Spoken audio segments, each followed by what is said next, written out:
ঢাকা বিশ্ববিদ্যালয় এই হানাহানি, হত্যা, মারামারি, লুটপাট এসব থেকে মুক্তি পাক, যার জন্য আমরা চাচ্ছি আমাদের ক্যাম্পাসে আর কোনো ধরনের কোনো দলীয় রাজনীতি না থাকুক। আমাদের যে বৈষম্য বিরোধী ছাত্র আন্দোলন ছিল, আমাদের আন্দোলনের মূল উদ্দেশ্য ছিল কোটার সংস্কার। আমরা কোটা বিরোধী ছিলাম না, যদিও পরবর্তীতে তৎকালীন সরকার বিষয়টাকে ব্যক্তিগতভাবে উনার ইগোতে নিয়ে গিয়ে আমাদেরকে রাজাকার ঘোষণা করে। পরবর্তীতে আমরা সকলেই জানি যে আমরা এক দফায় এসে স্বৈরশাসক হটাতে বাধ্য হই এবং আলহামদুলিল্লাহ আমরা স্বৈরশাসক থেকে ফিরে আসি 5ই আগস্ট। পরবর্তী আমরা দেখি যে 17 তারিখে, জুলাইয়ের 17 তারিখে আমরা আমাদের সকল হল থেকে ছাত্রলীগ নামক এবং ছাত্র দল সহ বাকি যে সকল ছাত্র সংগঠন রাজনীতির সাথে যুক্ত ছিল এদেরকে আমাদের হলগুলো থেকে বয়কট করে দেয়, আমাদের ডিপার্টমেন্ট থেকে বয়কট করে দেয়। যারা আমাদের উপর মানে অতর্কিতভাবে আমাদের উপর হামলা করেছিল।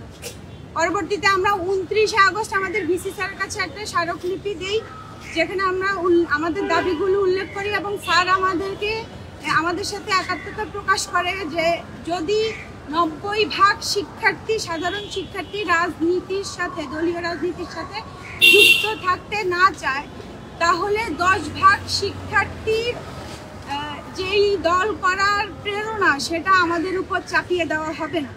এই মর্মে স্যার আমাদের স্মারকলিপিটা গ্রহণ করে এবং গতকাল সিন্ডিকেট সভায় স্যার ঘোষণা করে যে ক্যাম্পাস থেকে সকল দলীয় ছাত্র, শিক্ষক, কর্মকর্তা, কর্মচারী রাজনীতি নিষিদ্ধ ঘোষণা করে স্যার বিবৃতি দেয়।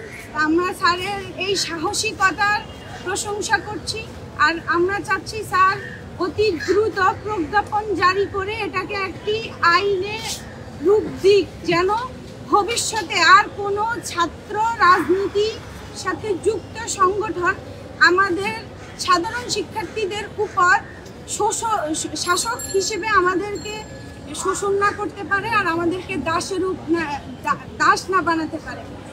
আর আমরা চাই যে আমাদের ডাকসুকে অতি সত্বর সচল করুক এবং ডাকসুতে কোনো ধরনের কোনো দলীয় প্যানেলে যেন নির্বাচন না দেওয়া হয়।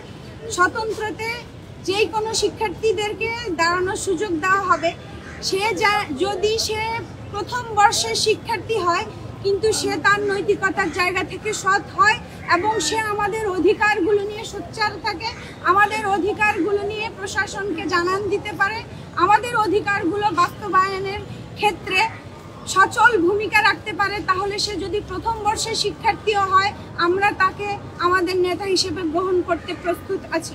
আর যে কোনো বর্ষের শিক্ষার্থী হোক, আমরা তাদেরকে ডাকসুর মাধ্যমে রাজনীতির যে সুষ্ঠু চর্চা তা অব্যাহত রাখার জন্য আমরা ডাকসুর মাধ্যমে এভাবেই নেতা নির্বাচন করব এবং নেতৃত্বকে আমরা সামনে এগিয়ে নিয়ে যেতে সাহায্য করব ইনশাআল্লাহ।